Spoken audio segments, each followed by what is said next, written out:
जय हिंद बालकों, आप लोग का हमारी क्लास में वेलकम है, स्वागत है।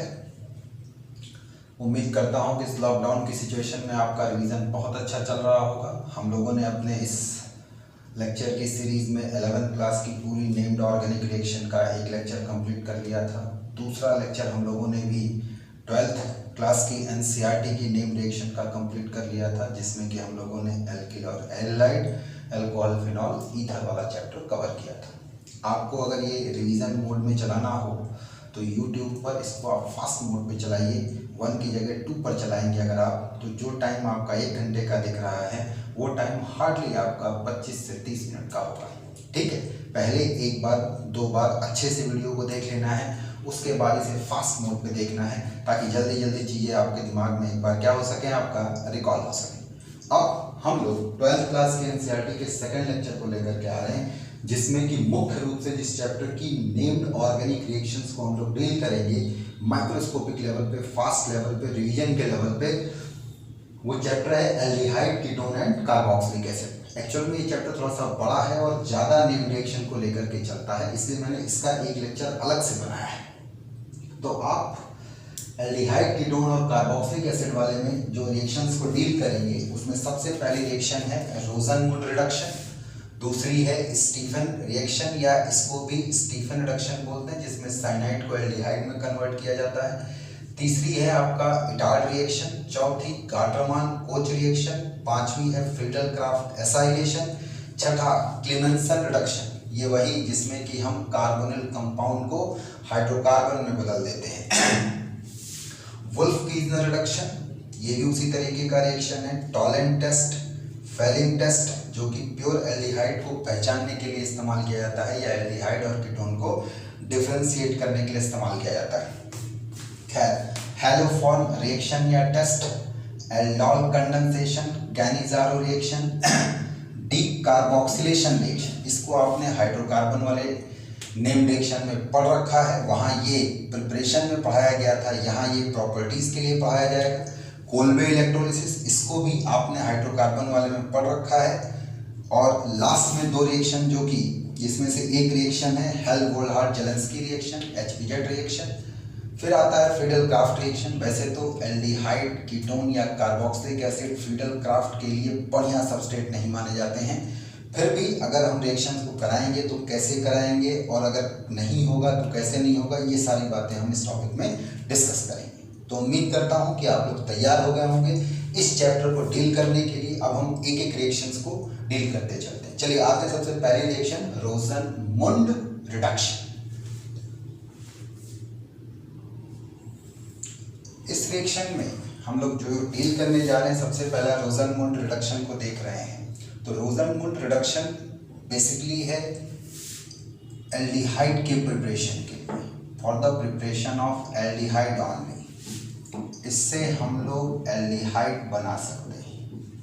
इस रिएक्शन में होता क्या है कि जो एसिटिल क्लोराइड है या फिर बेंजाइल क्लोराइड, इसका रिएक्शन हम लोग पैलेडियम बेरियम सल्फेट की प्रेजेंस में हाइड्रोजनेशन कराते हैं। ठीक, इसके लिए जो सॉल्वेंट चूज किया जाता है वो ज़ाइलीन होता है। बॉइलिंग टेम्परेचर पर ये रिएक्शन होती है और करस्पॉन्डिंग जो एसाइल हैलाइड है या एसाइल क्लोराइड है वो करस्पॉन्डिंग एल्डिहाइड में कन्वर्ट होता है, करस्पॉन्डिंग एल्डिहाइड में कन्वर्ट होता है। यहाँ जो ध्यान रखने वाली बातें हैं वो 2 बातें ध्यान रखने वाली है। सबसे पहली बात तो ये कि यहाँ पर जो बेरियम सल्फेट लिया जाता है ये कैटालिटिक पॉइजन का काम करता है, कैटालिटिक पॉइजन का काम करता है, जो पैलेडियम की एक्टिविटी को डिक्रीज कर देगा, जिसका रिजल्ट ये निकलता है कि ये फर्दर अगर बेरियम सल्फेट नहीं होगा तो ये एल्डिहाइड प्राइमरी अल्कोहल में चला जाएगा, लेकिन इसकी मौजूदगी इसकी एक्टिविटी को डिक्रीज कर देती है, यानी प्रोडक्ट यही मिलता है, इसके आगे रिएक्शन नहीं जाती। चलेगा। दूसरी महत्वपूर्ण बात जो यहाँ पर ध्यान रखने वाली है वो ये है कि हम इस मेथड से फॉर्मल्डिहाइड नहीं बना सकते।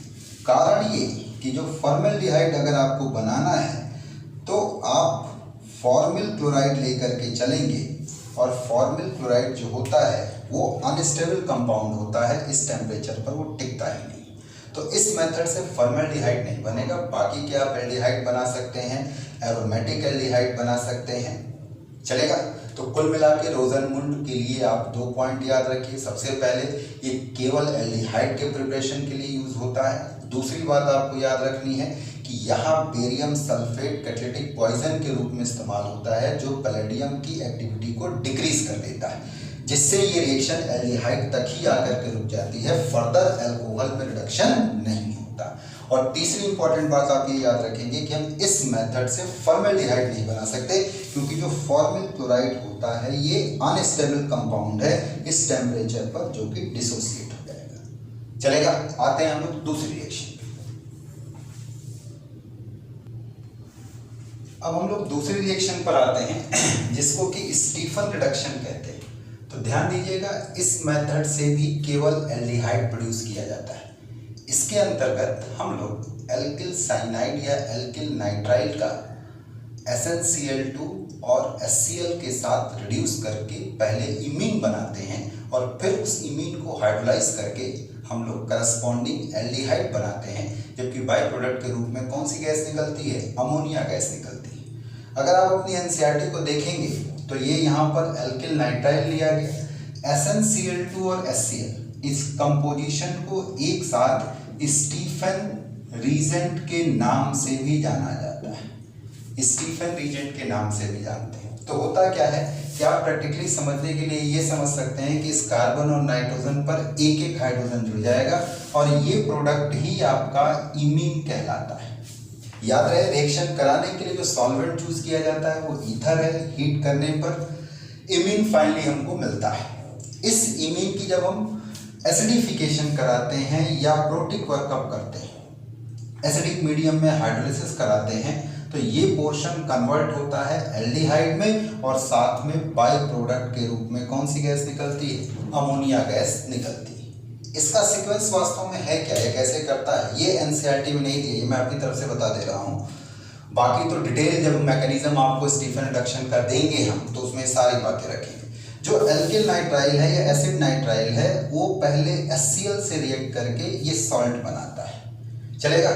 ये सॉल्ट जो है स्टेनस क्लोराइड और HCl के द्वारा परमानेंट सॉल्ट में कन्वर्ट होता है, जिसको हम कहते हैं एल्डिमाइन क्लोरोस्टेनेट। ये एल्डिमाइन क्लोरोस्टेनेट, ये स्टेनस क्लोराइड होता है +2 पर, वो स्टेनिक क्लोराइड होता है +4 पर, नाम पड़ता है एल्डिमाइन क्लोरोस्टेनेट। ये जो एल्डिमाइन क्लोरोस्टेनेट होता है, इसकी हम हाइड्रोलिसिस कराते हैं एसिडिक मीडियम में। तो जब हाइड्रोलिसिस कराते हैं तो ये पोर्शन आता है एल्डिहाइड में, और जो अमोनिया वाला पार्ट होता है वो अमोनियम क्लोरोस्टेनेट की शक्ल में रिलीज होता है। इस सॉल्ट को हम लोग कहेंगे अमोनियम क्लोरोस्टेनेट बोलेंगे, चलेगा। तो ये बड़ा बढ़िया मेथड है स्टीफन रिडक्शन, साइनाइड को या नाइट्राइल को एल्डिहाइड में कन्वर्ट करने का। आपके NCERT में यहीं पर एक दूसरा मेथड भी दिया है, जिसमें कि हम साइनाइड को नाइट्राइल में कन्वर्ट करते हैं, और वो होता है डबल H की सहायता से। ये डाईआइसोब्यूटाइल एल्युमिनियम हाइड्राइड, ये हमारा जो ऑर्गेनिक रीजेंट वाला लेक्चर है उसमें डबल H बाकायदा हमने दिया है। तो ये साइनाइड को नाइट्राइल में बदलता है। ये भी करता क्या है कि ये साइनाइड को पहले इमीन में बदलता है, और इमीन का जब एसिडिक वर्कअप करते हैं या प्रोटिक वर्कअप करते हैं या एसिडिक हाइड्रोलिसिस करते हैं या एसिडिफिकेशन करते हैं, तो ऐसी स्थिति में ये हाइड्रोलाइज होकर के एल्डिहाइड और क्या देगा? आपका अमोनिया देगा। यहाँ डबल H की एक बड़ी खास बात है कि ये कंपाउंड में मौजूद non polar carbon carbon double bond को अफेक्ट नहीं करता। ये केवल साइनाइड को ही किसमें कन्वर्ट करता है? पहले इमीन में, और फिर इमीन हाइड्रोलाइज होकर के क्या देता है? एल्डिहाइड देता है, चलेगा। तो स्टीफन रिडक्शन में सिर्फ ये ध्यान रखना है कि एल्किल साइनाइड या नाइट्राइल, स्टेनस क्लोराइड और HCl, जिसे हम स्टीफन रीजेंट भी कहते हैं, ईथर सॉल्वेंट में घोल करके हीट करने पर पहले लिमाइड देता है, पहले इमीन देता है, और इमीन हाइड्रोलाइज होकर के फिर क्या देता है? आपका एल्डिहाइड देता है। चल जाएगा। बाकी हमने ये दिया हुआ है। आते हैं अब हम तीसरी रिएक्शन। अब अगर हम लोग इटार्ड रिएक्शन पर आते हैं तो आपको ये दिमाग में रखना है कि इटार्ड रिएक्शन में बेसिकली हम टोलुइन को क्रोमिल क्लोराइड के साथ CrO2Cl2, क्रोमिल क्लोराइड को इटार्ड रीजेंट भी कहा जाता है।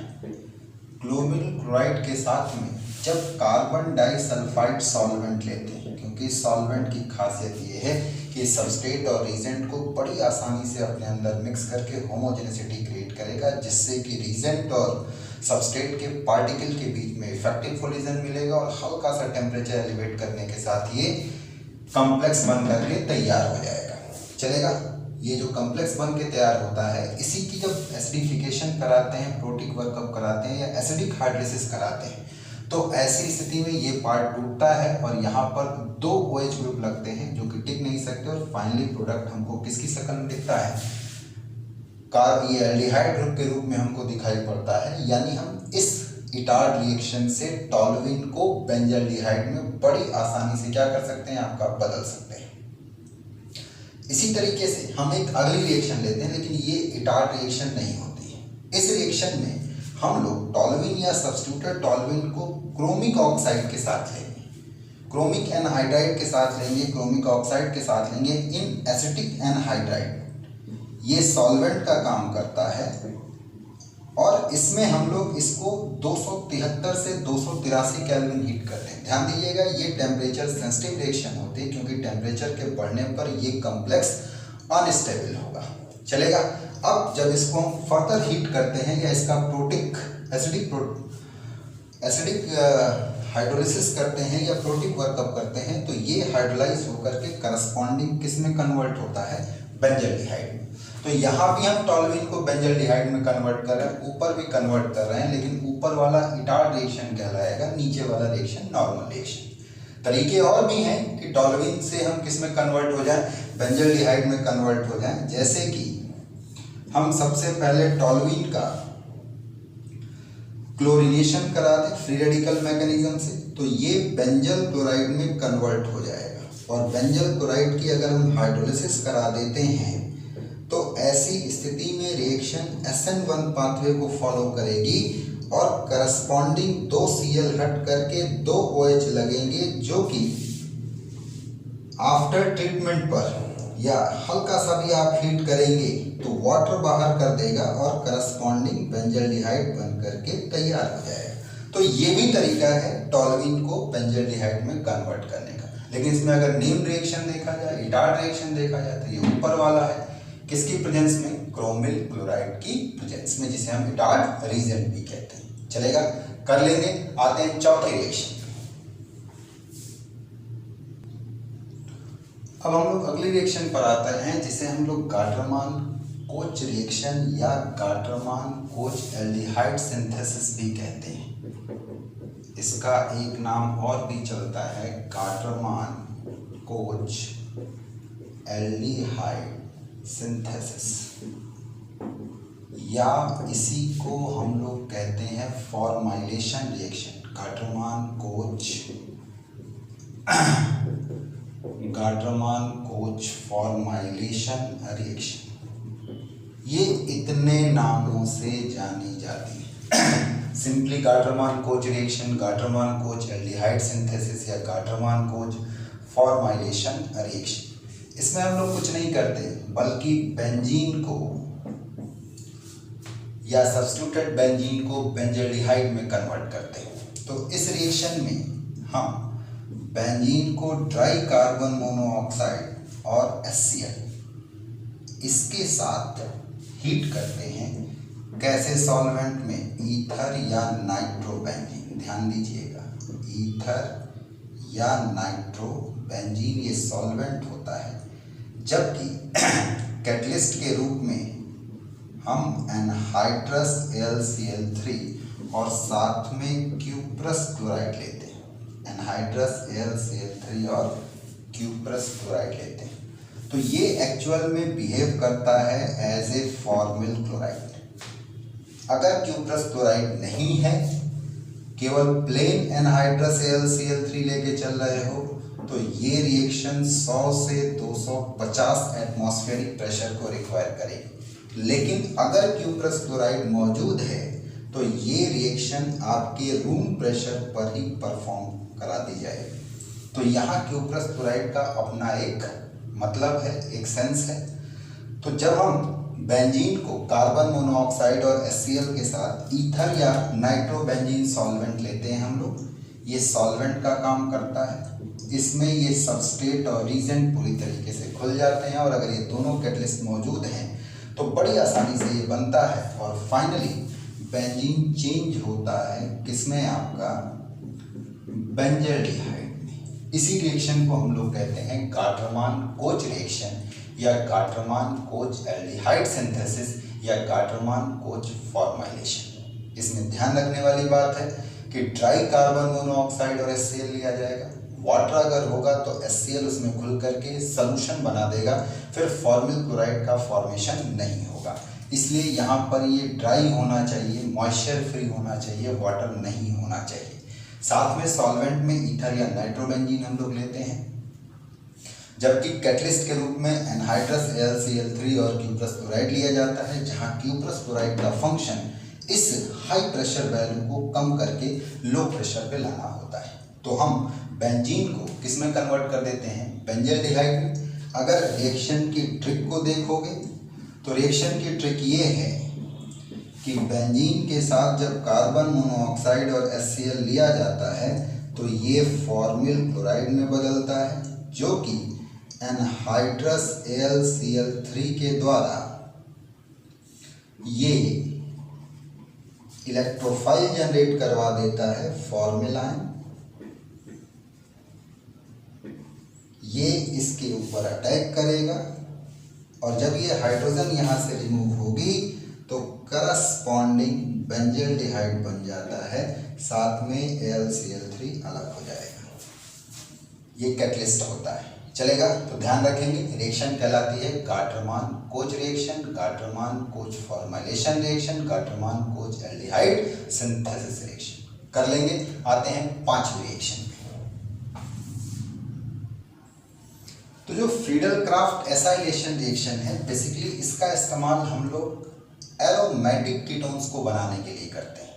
जैसे अगर आप बेंजीन ले लें और इसका रिएक्शन आप एसिटिल क्लोराइड के साथ में या एसिटिक एनहाइड्राइड के साथ में कराएं in presence of anhydrous AlCl3, you know very well कि यहाँ पर एसिटिल इलेक्ट्रोफाइल प्रोड्यूस होगा, एसिटिलाइन एज ए इलेक्ट्रोफाइल प्रोड्यूस होगा।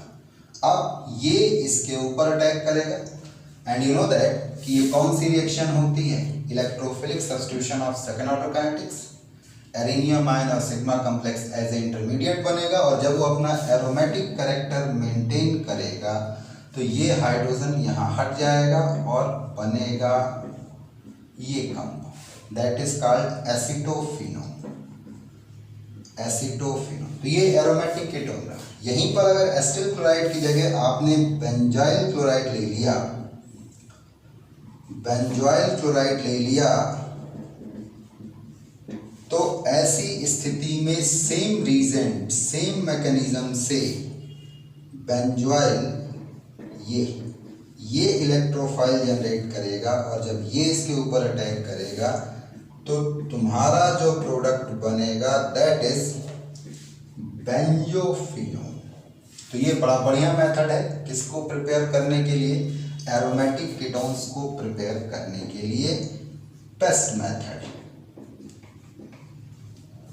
चलेगा। अगर मैं इस एस्ट्रोफिनोन का IUPAC नेम पूछ दूं तो 1-फिनाइल एथेनोन, और बेंजोफिनोन का अगर पूछ दूं IUPAC नेम तो डाइफिनाइल मेथनोन।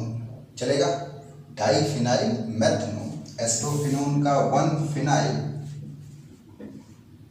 एक बच्चे ने चूंकि पूछा था तो याद आ गया तो मैंने सोचा बता दूं, एथेनोन, और इसका नाम होगा डाइफिनाइल मेथेनोन।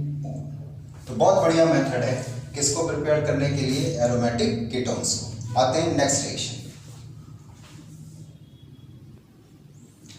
अब हम लोग अगली रिएक्शन पे आ रहे हैं जिसका नाम है क्लीमेंसन रिडक्शन। क्लीमेंसन रिडक्शन में जो कार्बोनिल कंपाउंड होता है, स्पेशली एल्डिहाइड और कीटोन्स, उनका अगर हम अमलगमेटेड जिंक या जिंक मरकरी का एलॉय अमलगमेटेड जिंक को अगर कंसंट्रेटेड HCl के साथ लें और हीट करें तो करस्पॉन्डिंग कार्बोनिल ग्रुप जो है हमारा CH2 में कन्वर्ट हो जाता है, आप कह सकते हैं एल्कीन में बदल जाता है। लेकिन जरा ध्यान रखने वाली बात है, पहली बात तो ये कि कंसंट्रेटेड HCl किस में चाहिए, हमको एक्सेस में चाहिए। दूसरी बात ये कि ये कार्बोनिल कंपाउंड में जो एल्डिहाइड और कीटोन है दोनों के लिए इक्वली यूज नहीं होता है। ये ज़्यादा कॉमन है कीटोन्स के लिए और बहुत कम कॉमन है एल्डिहाइड्स के लिए, क्योंकि एल्डिहाइड में एक ड्रॉबैक पाया जाता है कि एल्डिहाइड एसिडिक मीडियम में पॉलीमराइज होने की टेंडेंसी रखते हैं और मेटा और पैरा एल्डिहाइड देते हैं। तो ऐसी स्थिति में अगर हम एल्डिहाइड को रिड्यूस कर रहे हैं तो हमें हाइड्रोकार्बन मिले, इसके साथ साथ बाई प्रोडक्ट के रूप में हमको मेटा और क्या मिलेगा, आपका पैरा एल्डिहाइड मिलेगा। इसलिए क्लीमेंसन रीजेंट जो होता है, ये zinc mercury amalgam with concentrated HCl, ये कंपोजिशन क्लीमेंसन रीजेंट भी कहलाता है। तो ये जो रीजेंट है वो ज़्यादा यूज किया जाता है कीटोन को रिड्यूस करने के लिए।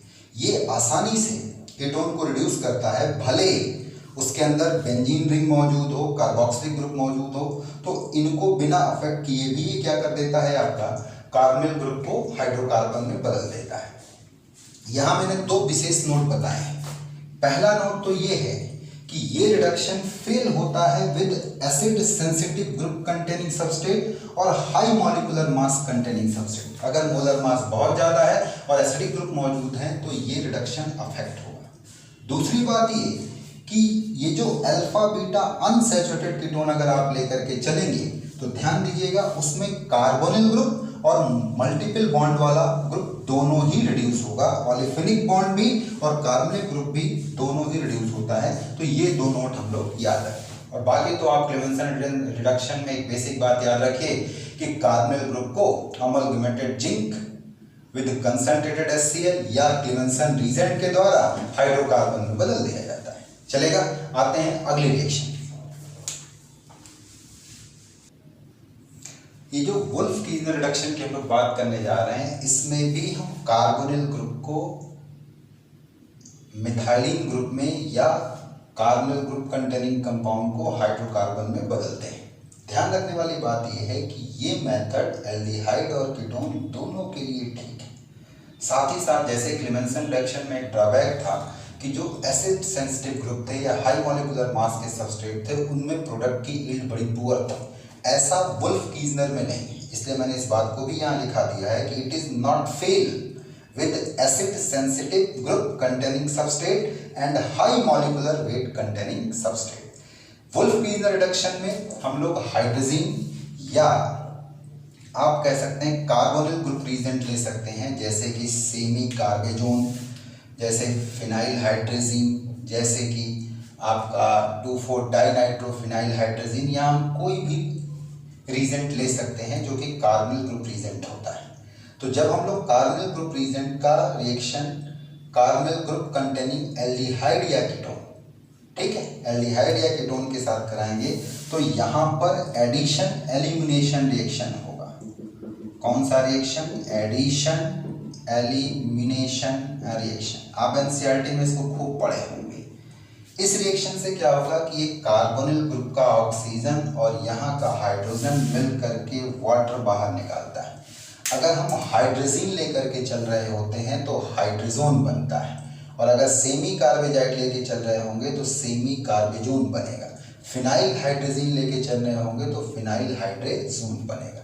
अब ये जो carbon double bond nitrogen containing product है जो कि रीजेंट के हिसाब से नाम दिया गया है, अगर हम इसकी हाइड्रोलिसिस करते हैं तो ध्यान रहे इसकी हाइड्रोलिसिस करने के लिए हमको स्ट्रॉन्ग बेसिक मीडियम लेना पड़ता है, लाइक KOH और NaOH, या सोडियम और पोटेशियम एल्कोक्साइड लेकर के चलते हैं। साथ ही साथ हमें हाई टेम्परेचर की ज़रूरत होती है 180 से 200 डिग्री सेंटीग्रेड के आसपास। तो हम यहाँ नॉर्मल सॉल्वेंट नहीं ले सकते हैं, ऐसा सॉल्वेंट लेते हैं जिसका बॉइलिंग पॉइंट ज़्यादा होता है, लाइक ग्लिसरॉल या इथाइलिन ग्लाइकॉल। खास बात इसकी है कि due to intermolecular hydrogen bonding इसका बॉइलिंग पॉइंट बड़ा ज़्यादा होगा। तो ये इमीन, ये हाइड्रोजन जो होगा ये हाइड्रोलाइज होगा और हाइड्रोलाइज होने के बाद ये मिथाइलिन ग्रुप या हाइड्रोकार्बन में कन्वर्ट होगा और साथ में कौन सी गैस निकलेगी, नाइट्रोजन गैस निकलती है। तो कुल मिलाकर के इस वुल्फ-कीज़नर रिडक्शन में कार्बोनिल ग्रुप यानी कि एल्डिहाइड और कीटोन कंटेनिंग कंपाउंड को हाइड्रोजीन के साथ रिएक्ट करके पहले हाइड्रोजन बना लेते हैं और नेक्स्ट स्टेप में एल्कलाइन मीडियम में हाई टेम्परेचर पर हाइड्रोलिसिस कराई जाती है, जिस पर कि हमें करस्पॉन्डिंग हाइड्रोकार्बन मिलता है या कार्बोनिल ग्रुप मिथाइलिन ग्रुप में चेंज हो जाता है। मैं अपनी तरफ से एक पॉइंट ऐड कर दूं कि अगर इस टेम्परेचर को कम करना है तो हम यहाँ पर ये बेसिक मीडियम के लिए सॉल्ट बदल देते हैं। हम ये टर्शरी ब्यूटॉक्साइड, आप कहेंगे पोटेशियम टर्शरी ब्यूटॉक्साइड यूज करते हैं एज ए बेस, और अगर सॉल्वेंट के रूप में डाइमिथाइल सल्फोक्साइड यूज किया जाए तो 180 से 200 डिग्री की जगह पे 30 डिग्री पर ही हमारा काम चल जाएगा और करस्पॉन्डिंग कार्बोनिल ग्रुप मिथाइलिन में बदल जाएगा या करस्पॉन्डिंग एल्डिहाइड और कीटोन हाइड्रोकार्बन में बदल जाएगा बाय द इवोल्यूशन ऑफ कौन सी गैस, नाइट्रोजन गैस।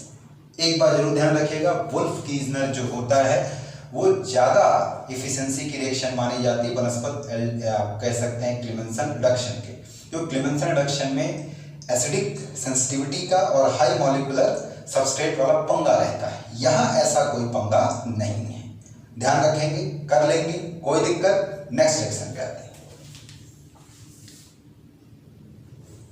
अगर हम लोग टॉलेंट टेस्ट की बात करें तो ये बड़ा ही स्पेसिफिक रिएक्शन होता है कार्बोनिल कंपाउंड के लिए, और इसका इस्तेमाल हम एल्डिहाइड और कीटोन को डिफरेंशिएशन के लिए भी यूज़ करते हैं। ये रिएक्शन एल्डिहाइड, सभी एल्डिहाइड देते हैं पर कीटोन्स इन रिएक्शन को आमतौर पे नहीं देते। एक आध कीटोन को अगर छोड़ दिया जाए, जैसे कि अल्फा हाइड्रोक्सी कीटोन, ये केवल एक दे सकते हैं, इसके अलावा और कोई भी कीटोन इस रिएक्शन को नहीं देता। अब टॉलेंस रीजेंट क्या है? जो टॉलेंस रीजेंट है इसके लिए कहा जाता है silver nitrate solution with few drop of NaOH, ammoniacal silver nitrate with few drop of NaOH। Actual में होता क्या है कि हम यहाँ NaOH इसलिए लेते हैं ताकि रीजेंट फर्दर हाइड्रोलाइज ना हो पाए। साथ ही साथ यहाँ एक बात और ध्यान रखने वाली होती है कि इस रिएक्शन में जो एल्डिहाइड है, जो एल्डिहाइड ग्रुप होता है उसको हम कार्बोक्सिलिक ग्रुप में बदल देते हैं, लेकिन चूंकि एल्कलाइन मीडियम है तो ऐसी स्थिति में प्रोडक्ट हमको एसिड के रूप में न मिल करके सॉल्ट के रूप में देखने के लिए मिलेगा। आप देख सकते हैं कि रिएक्शन मैंने लिखा है कि जो कार्बोनिल कंपाउंड है स्पेशली एल्डिहाइड, वो आपका जो टॉलेंस रीजेंट है ammoniacal silver nitrate with few drop of NaOH जो आप लेकर के चलते हैं वो इस फॉर्म में स्टैंड करता है और इसकी रिएक्टिंग स्पीसीज आती है Ag2। ध्यान रहे, टॉलेंस रीजेंट या टॉलेंट टेस्ट की रिएक्टिंग स्पीसीज Ag2 होती है, और जब हम किसी एल्डिहाइड ग्रुप को इस रीजेंट के साथ या इस रिएक्टिव स्पीसीज के साथ लेते हैं तो ये करस्पॉन्डिंग एसिड और ये सिल्वर की कतरन देता है। ये सिल्वर की कतरन ब्राइट ब्लैक कलर की होती है, इसी को हम लोग सिल्वर मिरर के भी नाम से जानते हैं, इसीलिए इस रिएक्शन का नाम है सिल्वर मिरर टेस्ट। और अगर किसी कार्बोनिल कंपाउंड के साथ रिएक्शन कराने पर टॉलेंस रीजन सिल्वर मिरर बना देता है तो हम कंफर्म हो जाते हैं कि पक्का क्या रहा होगा, एल्डिहाइड रहा होगा। चलेगा। आप एक बड़ा ही फेमस क्वेश्चन पढ़ते हैं कि कौन से कार्बोनिल कंपाउंड टॉलेंट टेस्ट को देंगे, सिल्वर मिरर टेस्ट को देंगे। तो जो कंपाउंड सिल्वर मिरर टेस्ट को देते हैं, ध्यान दीजिएगा, फॉर्मिक एसिड ये देता है, सभी एल्डिहाइड, ध्यान रहे ऑल एल्डिहाइड्स। इससे मतलब नहीं है कि ये एलिफैटिक है कि एरोमेटिक है, ये सभी एल्डिहाइड इस रिएक्शन को देते हैं। इसके अलावा ऑल रिड्यूसिंग शुगर, जितनी भी रिड्यूसिंग शुगर है सब इस रिएक्शन को देती है। इसके अलावा अल्फा हाइड्रोक्सी कीटोन, ये इस रिएक्शन को देते हैं। इसके अलावा आप कह सकते हैं कि ऑल इनॉल फॉर्म ऑफ एल्डिहाइड, अगर किसी एल्डिहाइड की इनॉलिक फॉर्म है तो वो भी सिल्वर मिरर टेस्ट को परफॉर्म करेगी। छठा आता है एस्टिलीन या एसिडिक हाइड्रोजन कंटेनिंग एल्काइन। तो ये रिएक्ट जरूर करते हैं पर ये सिल्वर मिरर नहीं बनाते, बल्कि व्हाइट कलर का सिल्वर एस्टलाइट का प्रेसिपिटेट बनाते हैं। तो ध्यान रहेगा ये इस रिएक्शन को देते हैं। इसके अलावा बाकी अगर कोई कीटोन लेंगे तो वो इस रिएक्शन को परफॉर्म नहीं कराएगा। एक बार फिर से बता दूं, टॉलेंट टेस्ट या टॉलेंट रिएजेंट स्पेसिफिक होता है एल्डिहाइड के लिए। Ammoniacal silver nitrate with few drop of NaOH ये टॉलेंस रिएजेंट कहलाता है। ये आपस में रिएक्ट करके जो एक्टिव स्पीसीज देता है वो Ag2O होता है। जब ये इसके साथ रिएक्ट करेगा तो करस्पॉन्डिंग एसिड बनेगा, लेकिन मीडियम बेसिक होने की वजह से प्रोडक्ट में हमको सॉल्ट मिलता है और साथ में ब्राइट ब्लैक कलर की सिल्वर की कतरन मिलती है। अगर ये मिल जाता है तो इस रिएक्शन को हम सिल्वर मिरर टेस्ट के नाम से भी जानते हैं। और साथ में अमोनिया गैस क्या होती है आपका इवॉल्व। ध्यान रहेगा। हम लोग अगले रिएक्शन पर आते हैं, फैलिक टेस्ट।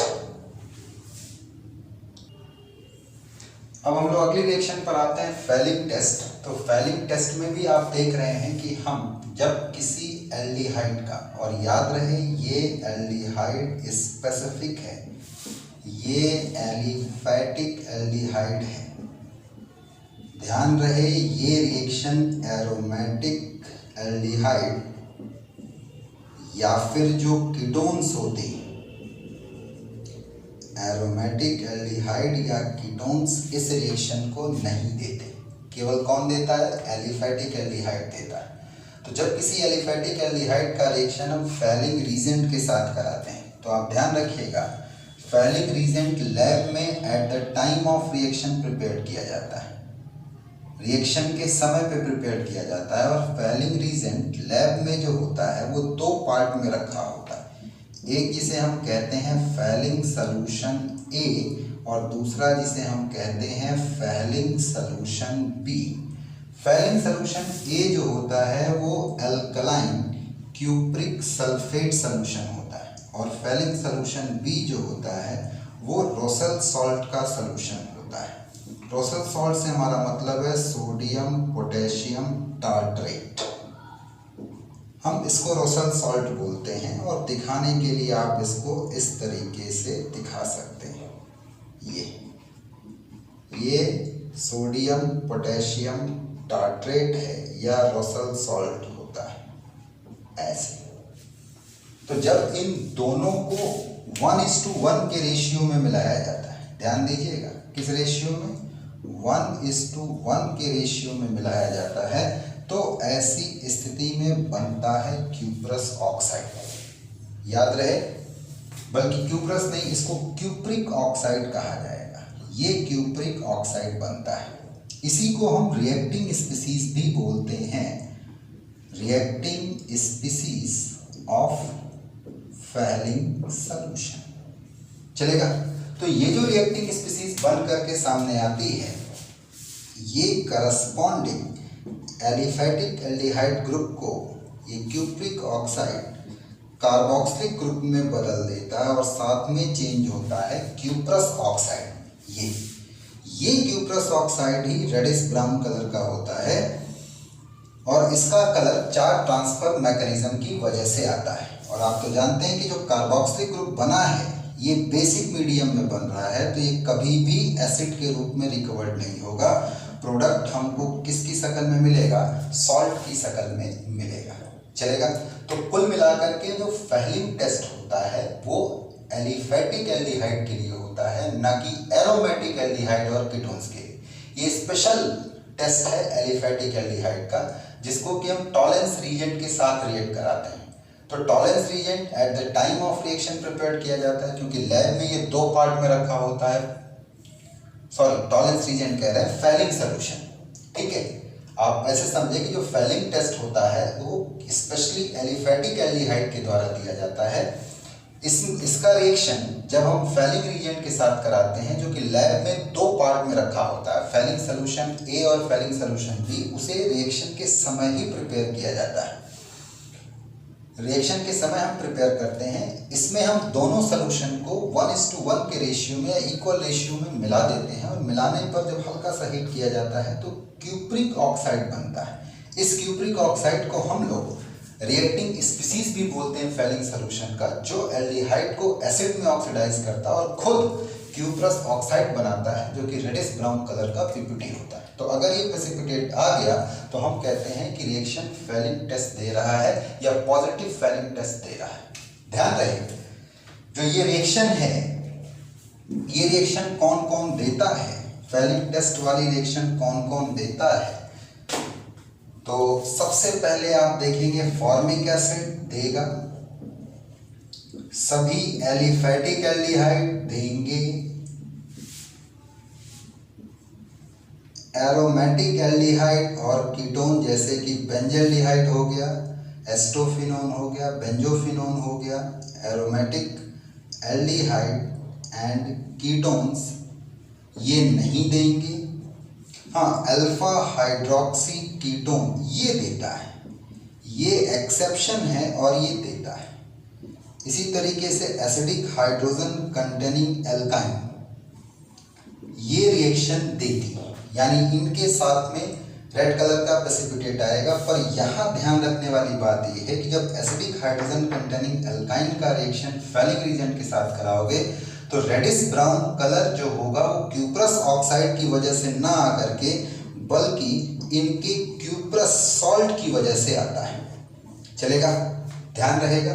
साथ ही साथ और लास्ट और सबसे इंपॉर्टेंट, जितनी रिड्यूसिंग शुगर हैं वो सब इस रिएक्शन को परफॉर्म करती हैं। इवन तो ये तय करने के लिए कि शुगर रिड्यूसिंग है कि नहीं है, हम फेलिंग टेस्ट का भी इस्तेमाल करते हैं। साथ साथ जितने एल्डिहाइड की इनॉलिक फॉर्म है, लास्ट इनॉलिक फॉर्म, क्योंकि जो एल्डिहाइड ग्रुप है वो टॉटोमेरिज्म को शो कर सकता है अगर अल्फा पोजीशन पे हाइड्रोजन है, तो enolic form of aldehyde, aliphatic aldehyde, ये भी इस रिएक्शन को परफॉर्म कराता है, ये भी इस रिएक्शन को देता है by forming reddish brown precipitate of cuprous oxide. कर लेंगे, आते हैं नेक्स्ट रिएक्शन पे। तो अब अगर हम लोग आते हैं अगली रिएक्शन पर, जिसे हम लोग हैलोफॉर्म रिएक्शन या हैलोफॉर्म टेस्ट के नाम से भी जानते हैं, या अगर हैलोजन यहाँ पर आयोडीन ले लिया गया तो इसे आयोडोफॉर्म टेस्ट कहेंगे। तो इसमें आप तीन बातों को जरूर ध्यान रखिएगा। सबसे पहली बात तो ये कि ये रिएक्शन एल्डिहाइड या कीटोन दोनों के द्वारा दी जा सकती है ये, लेकिन साथ में एक जो कंडीशन लगी है, having at least one methyl group, having at least one methyl group link to carbonyl group. जो एल्डिहाइड और कीटोनिक ग्रुप है उससे जस्ट लगा हुआ अल्फा कार्बन मिथाइल ग्रुप के रूप में होना चाहिए। तो ये मेथिल ग्रुप को हैलोफॉर्म में चेंज कर देता है, जबकि जो कार्बोनिल ग्रुप है उसको वो कार्बोक्सिलिक एसिड के सॉल्ट में ट्रीट कर देगा by oxidize by aqueous halogen. Aqueous halogen से हमारा मतलब हैलोजन और वाटर से है, या फिर अगर आप एल्कलाइन मीडियम में लेकर के चल रहे हैं तो सोडियम हाइपोहैलाइट आयन बनता है या हाइपोहैलाइट एनायन दिखता है। चलेगा, तो ये जो सोडियम हाइपोहैलाइट है ये किस में बदल जाएगा, sodium salt of carboxylic acid में बदल जाता है। इसी रिएक्शन को हम लोग हैलोफॉर्म रिएक्शन कहते हैं। और अगर यहाँ हैलोजन के रूप में आयोडीन है तो आयोडोफॉर्म बनता है, जो येलो कलर का पीपीटी होता है। अगर वो बन गया तो हम कहते हैं कंपाउंड आयोडोफॉर्म टेस्ट दे रहा है, पॉजिटिव आयोडोफॉर्म रिएक्शन परफॉर्म कर रहा है। दूसरी बात ये है कि इस रिएक्शन का इस्तेमाल हम दो ग्रुप के आइडेंटिफिकेशन में करते हैं। पहला CH3CO ग्रुप, इस ग्रुप के साथ में यहाँ पर कोई OH ग्रुप बस न लगे, इसके अलावा बाकी जो भी ग्रुप रहेगा चलेगा, ये रिएक्शन हमको वहां पर मिल जाएगी। दूसरा, ये यहाँ पर CH3CHOH ग्रुप, ये और ध्यान रहे यहाँ पर कोई कार्बोक्सिलिक ग्रुप या एसिडिक हाइड्रोजन कंटेनिंग ग्रुप नहीं होना चाहिए। तो अगर ये दो ग्रुप में से कोई भी मौजूद है तो वो इस रिएक्शन को क्या करेगा, आपका परफॉर्म करेगा। एक तीसरी बात मैंने यहाँ पे बताई है कि ये ऑक्सीडेशन किसके द्वारा अफेक्ट नहीं होगा। सबस्ट्रेट में अगर कार्बन कार्बन मल्टीपल बॉन्ड मौजूद है तो ये अफेक्ट नहीं होगा। नीचे आप देख सकते हैं मैंने दो रिएक्शन का एग्जांपल लिया, आपकी एनसीईआरटी की रिएक्शन है। पहले वाले में ये अल्फा कार्बन पर मिथाइलिन ग्रुप कार्बोनिल ग्रुप से जुड़ा हुआ है, सोडियम हाइपोहैलाइड या फिर आप कह सकते हैं हैलोजन और NaOH का कंपोजिशन लिया गया, एक्वस NaOH का कंपोजिशन लिया गया।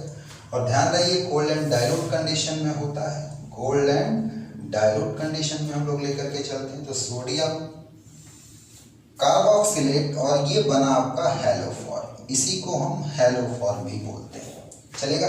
इसी तरीके से दूसरा एग्जांपल हमने लिया है जिसमें कि कार्बोनिल ग्रुप से लगा हुआ कार्बन मल्टीपल बॉन्ड को रख रहा है, लेकिन आप ध्यान से देखिए सबस्ट्रेट से प्रोडक्ट में जाने पर ये मल्टीपल बॉन्ड सेम है, केवल मिथाइल ग्रुप को यहाँ से हटाया गया है और हटा करके हैलोफॉर्म में बदला गया है, चल जाएगा। इसका अगर आपको ट्रिक देखना हो कि रिएक्शन कैसे होती है तो हम इसको दो लाइनों में बस समझ सकते हैं कि ये रिएक्शन कैसे होती है। सबसे पहला ये जो एक्वस हैलोजन होता है, ये अगर अल्फा पोजीशन पर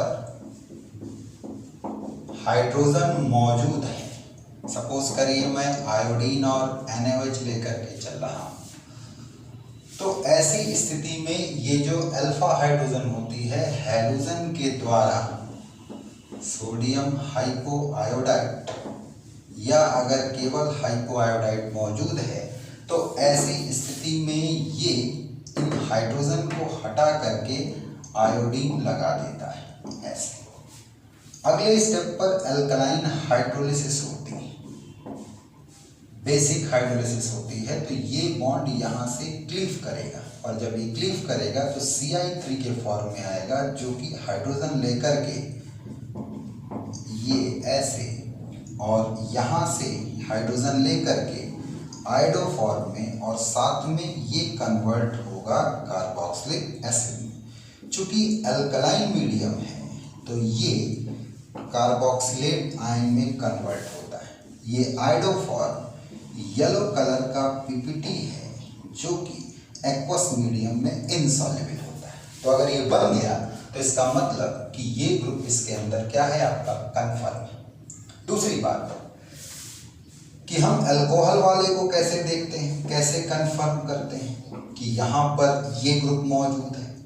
तो जब हम एक्वस आयोडीन के साथ में अल्कलाइन मीडियम में या हैलोजन के साथ में लेकर के चलते हैं या सोडियम हाइपोआयोडाइड होता है या आयोडाइड आयन होता है, तो ऐसी स्थिति में सबसे पहले ये एज ए ऑक्सीडाइजिंग एजेंट काम करेगा और ये इस ग्रुप को कीटोनिक ग्रुप में ऑक्सीडाइज कर देगा, ऐसे कार्बोनिल ग्रुप में ऑक्सीडाइज करता है और फिर ये रिएक्शन अपने पुराने पैटर्न पर होती है। पहले ये आयोडो फॉर्म में बदलेगा और फिर ये आयोडो फॉर्म हाइड्रोलाइज होकर के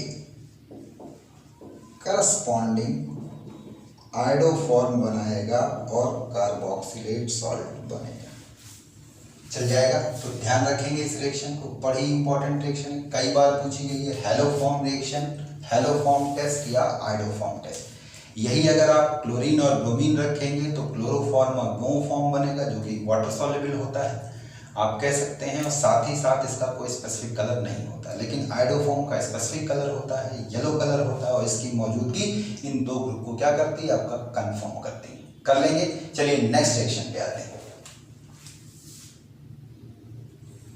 तो अगर हम लोग एल्डोल रिएक्शन की बात करते हैं और साथ में एल्डोल कंडेंसेशन की बात करते हैं, तो पहले तो आप समझ लो एल्डोल का मतलब एल्डिहाइड और अल्कोहल दोनों ग्रुप एक साथ कंपाउंड में मौजूद हैं।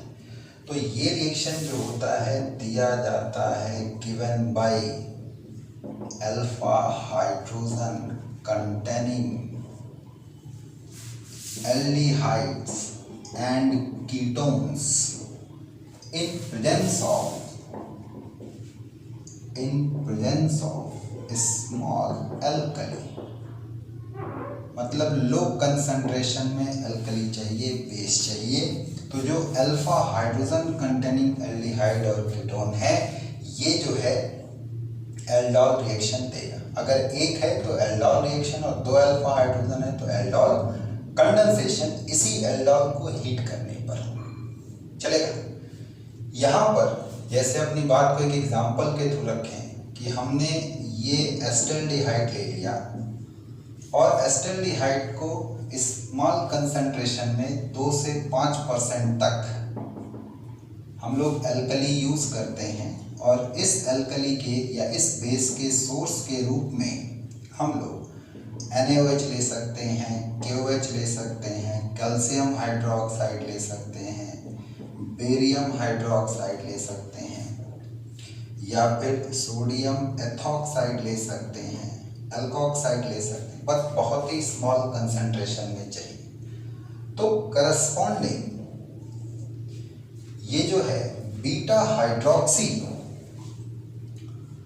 आप कहेंगे बीटा हाइड्रोक्सी कार्बोनिल कंपाउंड बनाएगा। ये बीटा हाइड्रोक्सी कार्बोनिल कंपाउंड बनाता है। यहां से यहां तक की रिएक्शन कहलाती है एल्डोल रिएक्शन। चलेगा। अब अगर इसी को हीट कर दिया जाए, थोड़ा सा हीट कर दिया जाए, तो ये OH यहाँ की हाइड्रोजन से वाटर निकालता है और अनसैचुरेटेड एल्डिहाइड या कीटोन में बदलता है। जैसे ये कंपाउंड है क्रोटन एल्डिहाइड, याद आया आपको, ज्योमेट्रिकल आइसोमेरिज्म में हमने पढ़ाया था क्रोटन एल्डिहाइड। यहाँ बनने वाला ये पाई बॉन्ड कार्बोनिल ग्रुप के पाई बॉन्ड के साथ कॉन्जुगेशन में होता है। इसको हम लोग कहते हैं कंडेंसेशन। कंडेंसेशन का मतलब स्मॉल मॉलिक्यूल रिलीज होकर के अगर प्रोडक्ट बनता है तो कंडेंसेशन, और यहाँ से यहाँ तक की रिएक्शन कहलाती है एल्डोल कंडेंसेशन। अगर कार्बोनिल कंपाउंड के एल्डिहाइड कीटोन के दोनों सेम मॉलिक्यूल लिए गए, सेम मैटर के मॉलिक्यूल लिए गए, तो ऐसी रिएक्शन कहलाती है सिंपल एल्डोल कंडेंसेशन। इसको हम लोग सिंपल एल्डोल कंडेंसेशन कहते हैं। लेकिन अगर ये दोनों ही डिफरेंट हो गए तो हम उसको क्रॉस एल्डोल कंडेंसेशन कहते हैं। और अगर ये कार्बोनिल ग्रुप एक ही बड़े मॉलिक्यूल में मौजूद है, संख्या में 2, तो हम ऐसी रिएक्शन को इंटरनल एल्डोल कंडेंसेशन कहते हैं। चलेगा। यहां पर अगर इस रिएक्शन का हम ट्रिक देखें कि हम लोग इसका प्रोडक्ट कैसे बनाते हैं, मैकेनिज्म तो बाकायदा पूरा डिटेल में हम एक्सप्लेन करेंगे जब अलग अलग रिएक्शंस का वीडियो बनाएंगे, लेकिन यहाँ हम ट्रिक की बात करते हैं। तो ट्रिक के लिए आप समझ जाइएगा कि 2 मोल एसिटाल्डिहाइड को लेकर के आपने in presence of aqueous NaOH और KOH या बहुत ही लो कंसंट्रेशन में आपने एल्कली को लिया है, तो ऐसी स्थिति में बनने वाला जो प्रोडक्ट है ये कैसे बना। तो इसको बनाने की ट्रिक ये होती है कि दोनों मॉलिक्यूल को अलग अलग कर लो, अलग अलग लिख लो। ऐसे एक को तो ऑक्सीजन दिखाते हुए और दूसरे को अल्फा पोजीशन पे 2 हाइड्रोजन दिखाते हुए, ऐसे चलेगा।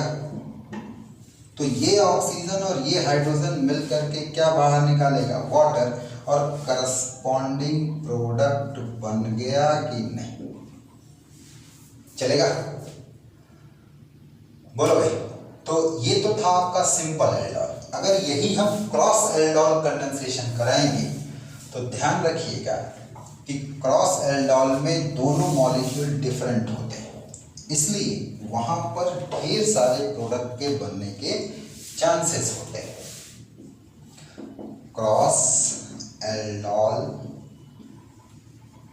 कंडेंसेशन, तो 2 डिफरेंट टाइप के कंपाउंड के बीच में आप करा रहे हैं। तो यहाँ एक चीज ध्यान रखिएगा कि अगर दोनों ही कार्बोनिल कंपाउंड के पास अल्फा हाइड्रोजन है तो 4 टाइप्स ऑफ प्रोडक्ट हमको मिलेगा, 4 तरीके का प्रोडक्ट मिलेगा। और यही अगर किसी एक के पास अल्फा हाइड्रोजन नहीं है, किसी एक के पास अल्फा हाइड्रोजन नहीं है, तो ऐसी स्थिति में यहाँ 2 टाइप्स का प्रोडक्ट मिलेगा, 2 तरीके का। कैसे 2 तरीके का? यही इलेक्ट्रोफाइल यही न्यूक्लियोफाइल बन के बना है एक प्रोडक्ट, ये न्यूक्लियोफाइल ये इलेक्ट्रोफाइल बना है दूसरा प्रोडक्ट। लेकिन अगर 2 हैं तो 4 कैसे? 4 ऐसे कि यही न्यूक्लियोफाइल यही इलेक्ट्रोफाइल 1, यही न्यूक्लियोफाइल यही इलेक्ट्रोफाइल 2, ये न्यूक्लियोफाइल ये इलेक्ट्रोफाइल 3, ये न्यूक्लियोफाइल ये इलेक्ट्रोफाइल 4। चलेगा?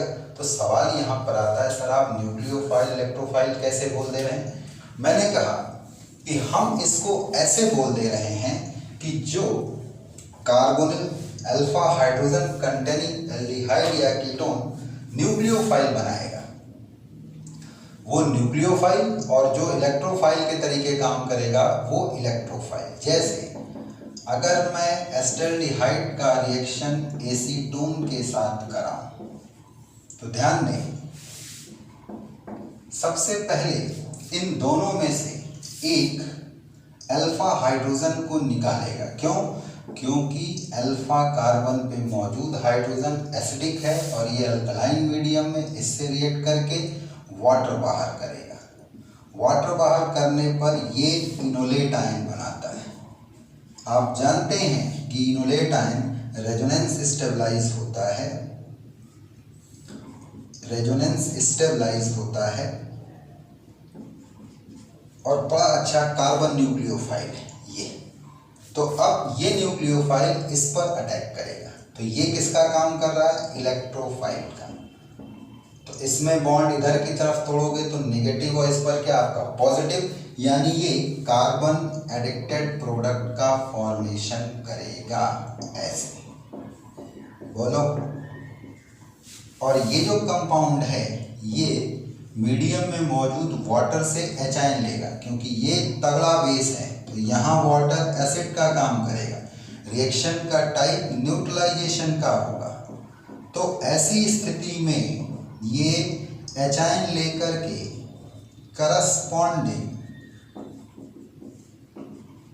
करस्पॉन्डिंग बीटा हाइड्रोक्सी कीटोन में बदलेगा। पकड़ रहे हो मेरी बात को? इसी को हम लोग कहेंगे कीटॉल, और यही अगर एल्डिहाइड होता तो एल्डियोल। और अब अगर इसको आप हीट कर दोगे तो ये OH और ये हाइड्रोजन, बीटा का OH और अल्फा का हाइड्रोजन वाटर बाहर करेगा और इस प्रोडक्ट का फॉर्मेशन कर देता है। चलेगा? तो अब समझ में आया क्या है इलेक्ट्रोफाइल, क्या है न्यूक्लियोफाइल? कर लोगे? अगला आता है जिसको हम लोग कहते हैं internal aldol condensation. Internal aldol condensation उन डाई कीटोन्स के द्वारा या डाई एल्डिहाइड के द्वारा या डाई कार्बोनिल कंपाउंड के द्वारा दिया जाता है जिनमें कि कार्बन की संख्या आप कह लें 4 या 4 से ज़्यादा होती है। जैसे हम लोग कंपाउंड ले लें हेक्सेन 2,5-डाइओन, ये कंपाउंड ले लिया जाए ऐसे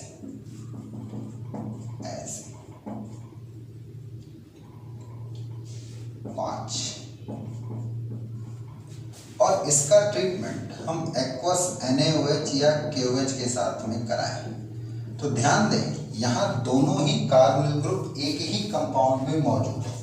तो ऐसी स्थिति में होगा क्या कि एक सेंटर इलेक्ट्रोफाइल का काम करेगा और दूसरा न्यूक्लियोफाइल का।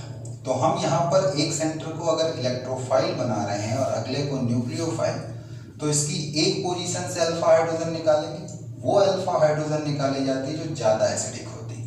तो ये चूंकि मोर एसिडिक अल्फा हाइड्रोजन है तो हम यहाँ से हाइड्रोजन को निकालेंगे तो क्या होगा, CH3 C double bond O CH2 double bond O CH2 minus. ये यहाँ पर इसने अटैक किया, ये बन के आ गया। तो अब ये न्यूक्लियोफिलिक सेंटर, ये इलेक्ट्रोफिलिक सेंटर, ये इस पर अटैक करेगा, और जब ये इस पर अटैक करेगा तो ये बॉन्ड इधर की तरफ टूटेगा और कितने एलिमेंट की रिंग बन जाएगी? 1 2 3 4 5। तो जरा ध्यान दें, हम यहाँ 5 एलिमेंट की रिंग बनाएंगे। ये पहला कार्बन, दूसरा कार्बन, तीसरा कार्बन, चौथा कार्बन, और ये है आपका CH2 यानी कि 5वां कार्बन। और इन दोनों के बीच में सीधे बॉन्ड बनेगा, ये रहा O माइनस, और इससे एक मेथिल ग्रुप ये लगा हुआ है, चलेगा। अब अगले स्टेप पर एसिडिफिकेशन होगा, ये H आयन लेगा, OH आपका बाहर, और बनेगा ये प्रोडक्ट। ध्यान दें,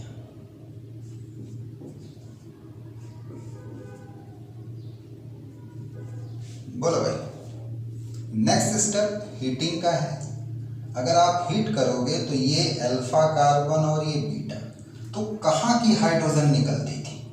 अल्फा की हाइड्रोजन और बीटा का OH ग्रुप मिल करके वाटर बाहर करेगा, और जैसे ही वाटर बाहर होगा, आप ध्यान दीजिएगा, यहाँ पर पाई बॉन्ड और ये रहा कार्बोनिल ग्रुप। बोलो। तो एक बात याद रखना कि internal aldol condensation dicarbonyls देते हैं, जिनके बीच में कौन सा ग्रुप होगा? CH2 ग्रुप होगा, और प्रोडक्ट कंडेंसेशन का हमेशा साइक्लिक कंपाउंड रहेगा। बाकी तो हम डिटेल में इस रिएक्शन को एक्सप्लेन कर रहे हैं अपने नेक्स्ट वीडियो लेक्चर्स में जो हमारा आने वाला है। आते हैं अगले रिएक्शन पर, कैनिज़ारो रिएक्शन। अगर हम लोग कैनिज़ारो रिएक्शन पर आते हैं तो not alpha hydrogen containing, no alpha hydrogen containing aldehyde, specially containing aldehyde.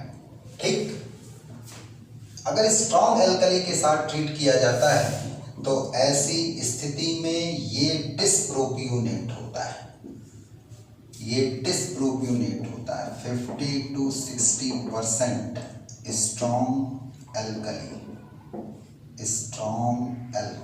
Like NaOH, KOH, barium hydroxide, concentration बड़ा ही ज़्यादा होता है।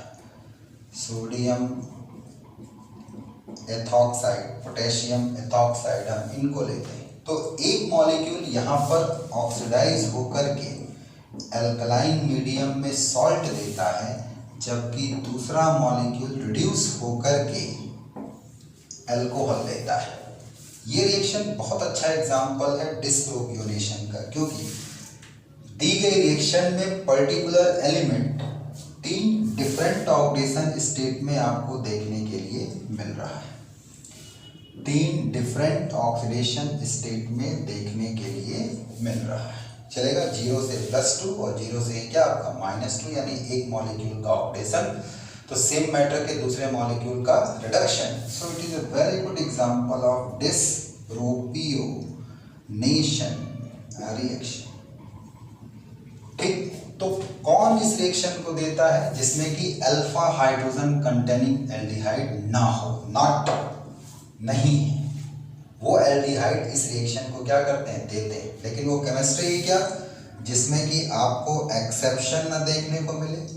मैं एक ऐसे एल्डिहाइड का एग्जांपल दूंगा जिसमें कि अल्फा हाइड्रोजन है, लेकिन ये कैनिज़ारो रिएक्शन को देता है।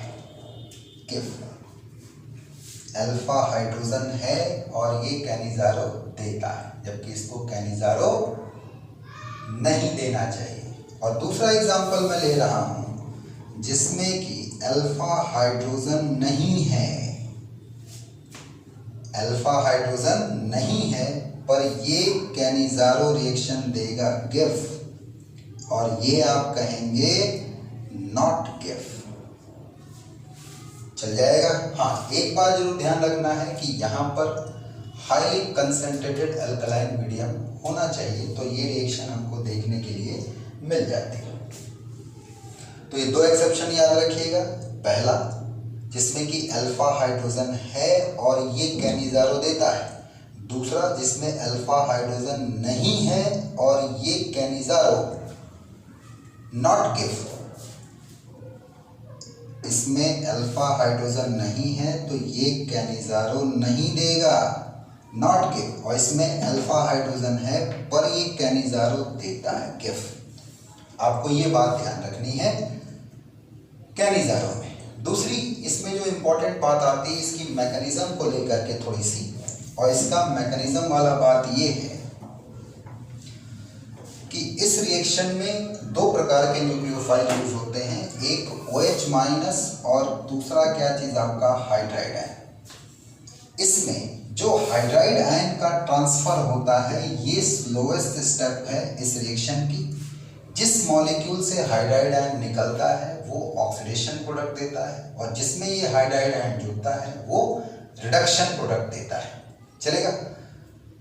ये रिएक्शन जो होती है दो मैकेनिज्म को फॉलो करती है। आगे चल के जब कैनिज़ारो का वीडियो अपलोड करेंगे तो उसमें हम इसकी डिटेल मैकेनिज्म की बात करेंगे। यहाँ एक इसकी रफ मैकेनिज्म की बात कर लें।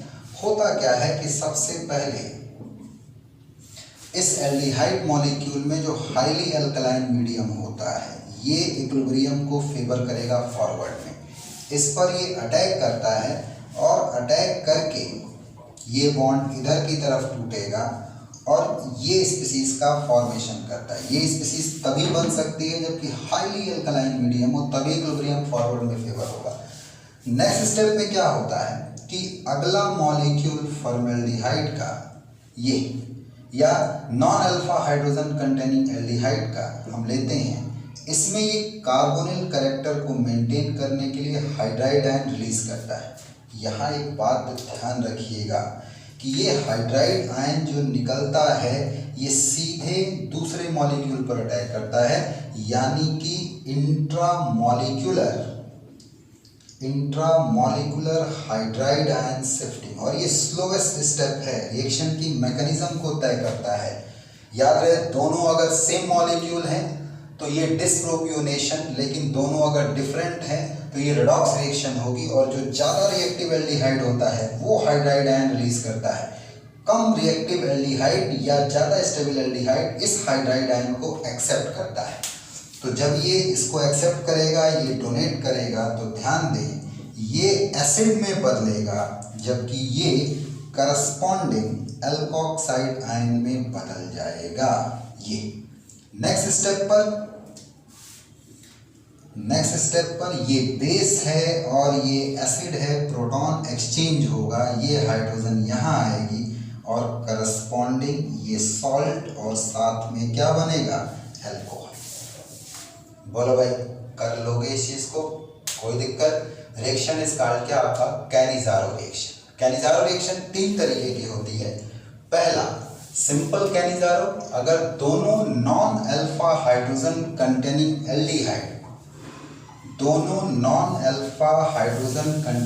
एल्डिहाइड, अगर सेम मैटर के हैं तो ऐसी स्थिति में इसे सिंपल कैनिज़ारो कहते हैं। लेकिन अगर डिफरेंट मैटर के हैं तो इसे क्रॉस कैनिज़ारो कहते हैं, और दोनों ग्रुप अगर एक ही कंपाउंड में मौजूद है तो इसे इंटरनल कैनिज़ारो कहते हैं। जैसे अगर मैं 2 मोल बेंजल्डिहाइड के लूं ये, तो ये सिंपल कैनिज़ारो होगी, और किसी एक मॉलिक्यूल को ऑक्सीडाइज करके सॉल्ट में कन्वर्ट कर दीजिए और दूसरे मॉलिक्यूल को रिड्यूस करके अल्कोहल में कन्वर्ट कर दीजिए, ये सिंपल कैनिज़ारो है, सिंपल कैनिज़ारो। लेकिन यहीं पर अगर मैं फॉर्मेल्डिहाइड का मॉलिक्यूल लूं, मैं बेंजल्डिहाइड का मॉलिक्यूल लूं, मैं दोनों aldehyde non alpha hydrogen containing लूं, तो अब ये क्रॉस कैनिज़ारो कहलाएगा। क्रॉस कैनिज़ारो कोई फ्रूटफुल रिएक्शन नहीं होती क्योंकि यहाँ मिक्सचर ऑफ प्रोडक्ट बनता है, चलेगा। तो इसमें जो मेन प्रोडक्ट होता है वो इस बात से डिसाइड होगा कि जो मोर रिएक्टिव एल्डिहाइड है, मोर रिएक्टिव एल्डिहाइड है वो हाइड्राइड आयन देगा, किफ हाइड्राइड आयन, और जो लेस रिएक्टिव है या मोर स्टेबल है, लेस रिएक्टिव या मोर स्टेबल एल्डिहाइड है वो इस हाइड्राइड आयन को एक्सेप्ट करेगा। यानी कि जो मोर रिएक्टिव एल्डिहाइड है वो सॉल्ट में कन्वर्ट होगा और लेस रिएक्टिव एल्डिहाइड जो है वो अल्कोहल में कन्वर्ट होगा। तो क्रॉस कैनिज़ारो का मेजर प्रोडक्ट इस बात से तय होता है कि जो मोर रिएक्टिव है वो सॉल्ट में और जो लेस रिएक्टिव एल्डिहाइड या कीटोन है वो करस्पॉन्डिंग अल्कोहल में बदलेगा। बात आती है इंटरनल कैनिज़ारो की। तो इंटरनल कैनिज़ारो में दोनों non alpha hydrogen containing carbonyl group aldehyde group एक ही मॉलिक्यूल में मौजूद होते हैं। इसमें भी वही कंसेप्ट रहेगा कि जो मोर रिएक्टिव सेंटर है, जो मोर रिएक्टिव सेंटर है वो क्या बनाएगा आपका, मोर रिएक्टिव सेंटर जो होगा वो सॉल्ट में कन्वर्ट होगा और लेस रिएक्टिव सेंटर जो होगा आप कह सकते हैं कि वो अल्कोहल में कन्वर्ट होगा। जैसे मैं ये मॉलिक्यूल ले लूँ तो इस मॉलिक्यूल में नाइट्रो ग्रुप यहाँ केवल -I इफेक्ट से इसका पॉजिटिव चार्ज बढ़ाएगा और यहाँ पर -I और -R दोनों से बढ़ाएगा। तो इसका रिजल्ट ये निकलेगा कि ये लेस एक्टिव सेंटर बनेगा जबकि ये मोर एक्टिव सेंटर बनेगा। अगर मोर एक्टिव सेंटर है तो ऐसी स्थिति में ये सॉल्ट में बदलेगा और लेस एक्टिव सेंटर अगर है ये तो ऐसी स्थिति में ये अल्कोहलिक ग्रुप में बदलेगा। That is the very good example किसका, इंटरनल कैनिज़ारो रिएक्शन। इसके बाद दो रिएक्शन है, एक है कोल्बे इलेक्ट्रोलिसिस, इसको हम लोग हाइड्रोकार्बन वाले चैप्टर में पढ़ चुके हैं। दूसरा रिएक्शन हमारे पास में है कोल्बे इलेक्ट्रोलिसिस, एक है हमारे पास में दूसरा डीकार्बोक्सिलेशन रिएक्शन है, इसको भी हम लोग हाइड्रोकार्बन वाले में पढ़ चुके हैं। तो अब हमें केवल दो रिएक्शन पे बात करनी है, एक हेल्महोल्ट्ज-जेलेंस्की रिएक्शन और दूसरा एल्डिहाइड कीटोन क्यों नहीं फ्रीडल-क्राफ्ट रिएक्शन को देते हैं, इस मुद्दे पे बात करनी। चलिए अगले रिएक्शन पर आते हैं। तो अब हम लोग इस रिएक्शन में आ रहे हैं जिसे हम लोग हेल्महोल्ट्ज-जेलेंस्की रिएक्शन बोलते हैं या HBZ रिएक्शन बोलते हैं। तो सबसे पहली बात तो ये याद रखिए कि ये केवल एलिफैटिक कार्बोक्सिलिक एसिड के द्वारा दिया जाता है जिसके पास की अल्फा हाइड्रोजन, बिना अल्फा हाइड्रोजन के ये रिएक्शन नहीं दी जाएगी। तो जब हम alpha hydrogen containing aliphatic carboxylic acid को हैलोजन के साथ, स्पेशली ब्रोमीन और क्लोरीन, ब्रोमीन में सबसे बढ़िया रिएक्शन आती है और क्लोरीन में लेस स्पेसिफिक रिएक्शन होती है, जबकि फ्लोरीन और आयोडीन, ये फ्लोरीन और आयोडीन इस रिएक्शन को नहीं देते हैं।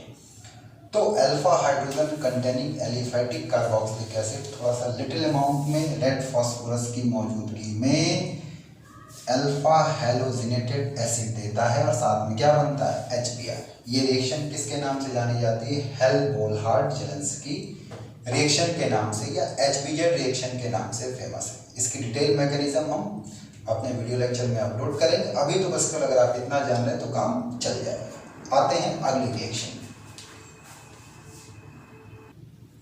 इस लेक्चर की लास्ट रिएक्शन पर आते हैं। हमने कहा है Friedel-Crafts reaction of aldehyde, ketone and carboxylic acid. तो मैं आपको बताऊं कि एक्चुअल में जब आप फ्रीडल-क्राफ्ट एल्काइलेशन या एसाइलेशन कराने जाएंगे किसी कार्बोनिल ग्रुप कंटेनिंग कंपाउंड के साथ, तो ये रिएक्शन ना के बराबर होती है। आप ये कह सकते हैं कि ये कंपाउंड इस रिएक्शन को देते ही नहीं। आपकी एनसीईआरटी में लिखा भी है कि कार्बोक्सिलिक एसिड फ्रीडल-क्राफ्ट एल्काइलेशन या एसाइलेशन नहीं देता। कारण क्या है, इसका कारण ये है कि ये जो कार्बोनिल ग्रुप होता है बालकों, ये बहुत तगड़ा स्ट्रॉन्ग इलेक्ट्रॉन विड्रॉइंग ग्रुप का काम करता है, जो कि रिंग से इलेक्ट्रॉन डेंसिटी खींच देगा और रिंग को स्टेबल कर देता है। किस रिएक्शन के लिए? फ्रीडल-क्राफ्ट रिएक्शन के लिए। दूसरा जो इसका ड्रॉबैक ये है कि यहाँ ऑक्सीजन पर लोन पेयर मौजूद होता है और ये lone pair containing centre as a Lewis base काम करता है, जिस पर कि ये लुईस एसिड के साथ एडक्ट का फॉर्मेशन करेगा और ये एडक्ट रिंग से और इलेक्ट्रॉन खींच लेता है। चलो, रिंग से इलेक्ट्रॉन खींचा यहाँ तक तो हमको समझ में आता है लेकिन इसके अलावा इसने कैटलिस्ट को ही गायब कर दिया और कैटलिस्ट यहाँ यूज़ किया जा रहा था पोटेंशियल कार्बोकैटायन बनाने के लिए, इलेक्ट्रोफाइल जनरेट करने के लिए। अब जब ये रहेगा ही नहीं तो ये रिएक्शन आगे कैसे जाएगी? तो नटसेल में हम कह सकते हैं कि फ्रीडल-क्राफ्ट एल्काइलेशन या एसाइलेशन एल्डिहाइड, कीटोन या कार्बोक्सिलिक एसिड नहीं देंगे। इसके दो कारण हैं। पहला कारण तो ये कि ये रिंग को जो है स्टेबलाइज कर देते हैं इस रिएक्शन के लिए, जिससे कि रिएक्शन की एक्टिवेशन एनर्जी बढ़ जाती है। दूसरा, ये ग्रुप कैटलिस्ट के साथ में एडक्ट का फॉर्मेशन करता है, जिससे कि इसकी इलेक्ट्रॉन विड्रॉइंग पावर और बढ़ जाती है, जिस पर ये और ज़्यादा स्टेबल हो जाएगा और एक्टिवेशन एनर्जी रिएक्शन की बढ़ जाएगी। और तीसरा, जब कैटलिस्ट मौजूद ही नहीं रहेगा तो यहाँ कार्बोकैटायन का फॉर्मेशन नहीं हो पाएगा तो रिएक्शन नहीं होगी। चलेगा? ध्यान रखेंगे? बोलो भाई, कर लोगे? उम्मीद करता हूँ कि एल्डिहाइड, कीटोन, कार्बोक्सिलिक एसिड जो बहुत बड़ा चैप्टर माना जाता है आपकी पूरी ऑर्गेनिक में, उसकी सभी नेम रिएक्शन को आप लोगों ने देख लिया। अब आपको करना ये है कि एक बार सभी रिएक्शन को बड़े ध्यान से पूरा देखना है, नोट कर लेना है। एक बार नहीं तो 2 बार कम से कम कर लीजिए इस चीज़ को। उसके बाद जब आपने देख लिया, मेन पॉइंट देख लिए, तो रिवीजन का तरीका ये कि दिए गए वीडियो को जो है टॉप मोड पे चलाइए, 2 पर, 3 पर, 3 टाइम्स पर आप चलाइए, जिस पर इसका टाइम रिड्यूस करके 20 मिनट 25 मिनट में पूरा का पूरा रिड्यूस हो जाएगा। चलेगा? कर लेंगे? समझ में आ रहा है? मजा आ रहा है? तैयारी हो रही है? करते रहिए। इस लॉकडाउन का फायदा उठाइए। जितनी बार रिवाइज करेंगे उतना ही आपका कॉन्फिडेंस बूस्टअप होगा, उतना ही आपके क्वेश्चन सही होंगे, उतना ही पढ़ने में भी क्या लगेगा? मन लगेगा। चलेगा? उम्मीद करता हूँ मेरे लेक्चर अगर समझ में आ रहे हैं तो सब्सक्राइब कर दीजिए। अगर कोई बात ना पकड़ में आई हो तो कमेंट करिए। कुछ अगर आपको लग रहा है तो उसे भी आप सजेस्ट करिए। आपका स्वागत है हमारे चैनल पे। चलेगा बालकों? जय हिंद।